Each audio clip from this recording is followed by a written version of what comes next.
Em 2000, Sophie abriu em Bad Reichenhall uma Hellinger Schule, Escola Hellinger, na qual a constelação familiar era ensinada e praticada. Nossa relação se estreitou e nos sentimos atraídos um pelo outro. No entanto, para Sophie, ter um relacionamento com um homem casado estava fora de cogitação.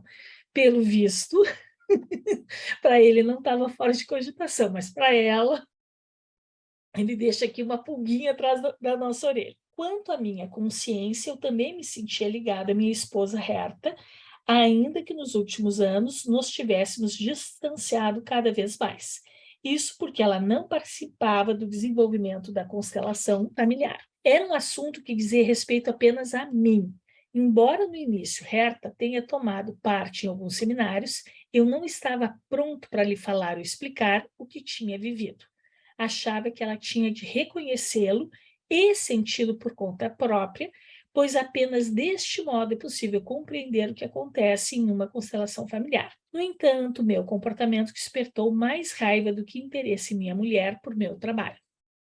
Vamos pensar que não deve ter sido fácil viver com o Bert, um homem tão filosófico, um homem tão concentrado no trabalho, um ex-seminarista que gastava horas do dia só meditando, ela, uma ex-freira, então, sem filhos.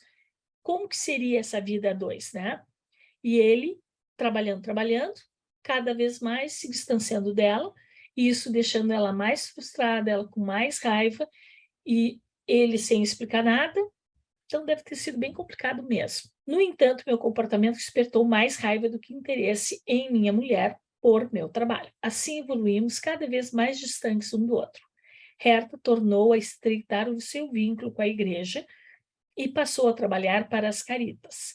O que ela fazia exatamente eu não saberia dizer. Então, quer dizer, realmente, contudo, eu sentia que tinha uma obrigação em relação a ela. Por muitos anos, ela havia me preservado do trabalho pesado, cuidado das obrigações cotidianas e sido uma companheira fiel. No entanto, já não era possível ignorar nem superar o abismo entre nós. Um casal consegue ficar junto quando os parceiros reconhecem o caminho um do outro e quando seus caminhos não são muito diferentes. Quando as direções se afastam a ponto de sua similaridade ser questionada, a separação pode ser necessária, pelo bem da fidelidade à própria essência e à própria determinação. Quer dizer, tudo que a gente já sabe. Não é porque duas pessoas se casam que elas têm que ficar até o fim juntas, porque se os caminhos vão para outros lados, às vezes as pessoas também precisam ir, cada um conforme esses lados. Nos últimos dias de 2001, tomei uma decisão. Iria me separar de Herta. Comuniquei-lhe o fato e ela ficou profundamente abalada. O rompimento é doloroso, sobretudo em um relacionamento. É especialmente doloroso quando ocorre de repente, como um copo cheio que estamos para beber, escapa de nossa mão ou dela é arrancado e se estilhaça no chão. No entanto, na dor pelo que se quebrou e pela preciosidade que continha, a lembrança ainda permanece desperta, incólume e plena. Também senti dor por tê-la ferido, mas não havia outra solução. O importante na separação é que não é necessário haver culpados. Portanto, é inútil buscar razões em si mesmo ou no outro. Basta constatar que a relação não tem futuro. Em geral, as razões apresentadas são pretextos e não satisfazem a complexidade dos processos e das respectivas lealdades. Por isso, antes de qualquer coisa, é melhor renunciar às atribuições de culpa para não ferir ninguém inutilmente. A separação é um processo doloroso. Ele já falou que o rompimento é um processo doloroso. A separação é um processo doloroso. Quer dizer, é algo sim que dói. Todo mundo que já se separou alguma vez sabe que dói.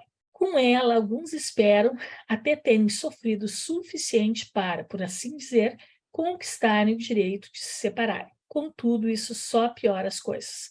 Separação também significa que ambos os parceiros terão a oportunidade de um recomeço. E eu vejo aqui uma coisa muito interessante. De modo geral, as pessoas focam na dor da separação, mas não costumam olhar para a oportunidade que essa separação traz.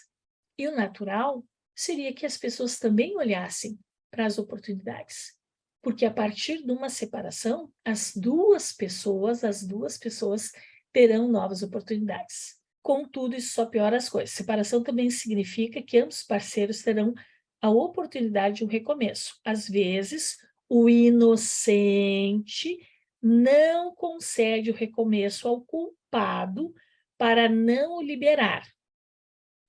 Porém, isso acaba se tornando um peso para ambos. Melhor é quando cada um aceita e conserva do outro o que ele lhe deu.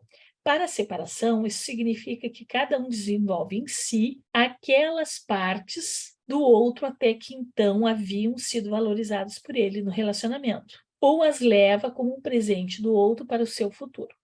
Cada um assume sua parte de responsabilidade.